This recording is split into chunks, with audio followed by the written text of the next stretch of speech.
सीहोर जिले के रामखेड़ी रलावती गांव में पिछले कुछ दिनों से आंधी तूफान और बारिश ने किसानों की पूरी गेहूं की फसल खराब कर दी। नुकसान हुआ है, जहाँ भी हो रहा है उनसे मेरा अपील है कि सब अपने गेहूं को जैसे ही नुकसान हो आड़ा हो जाए खेत को उसको खड़ा करके गुच्छे के गुच्छे इस तरीके से बांध दिए जाए। ग्रामीणों का कहना है कि अभी तक न तो कोई प्रशासनिक अधिकारी और न ही राजस्व विभाग का अमला नुकसान का जायजा लेने पहुंचा है। ऐसे हालात में एक किसान ने पहल करते हुए गांव के अन्य किसानों को सलाह दी है कि गिरी हुई फसल को सीधा खड़ा कर गुच्छों में बांध दिया जाए। उनका मानना है कि इस तरह से कम 50% फसल को खराब होने से बचाया जा सकता है। सीहोर जिले का रामाखेड़ी रलावती गांव है और अभी 8 दिन से विगत आंधी तूफान, कहीं जगह ओलावृष्टि, कहीं कैसे पूरे गेहूं आड़े हो गए। तो हमने सोचा कि शासन प्रशासन से तो कोई उम्मीद रहे नहीं, न कोई अधिकारी देखने आया, न कोई प्रशासन, न राजस्व विभाग के अधिकारी देखने आए।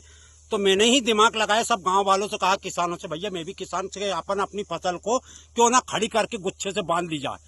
और मुझे जहाँ तक उम्मीद है कि अगर ऐसा बांधने से 50% फसल को तो बचाया जा सकती है, क्योंकि ये दाना पीछा भरा जाएगा। क्योंकि अभी ये गेहूं आड़े हुए टूटे नहीं इनकी कमर, इसलिए उम्मीद है 50% बचा। इसलिए मजदूर लगा के 300 से लेकर 400 रुपए तक के मजदूर लगा के और हम जो ये बांध रहे, 1 एकड़ में कम से कम 2000 रुपए का खर्चा आ रहा है।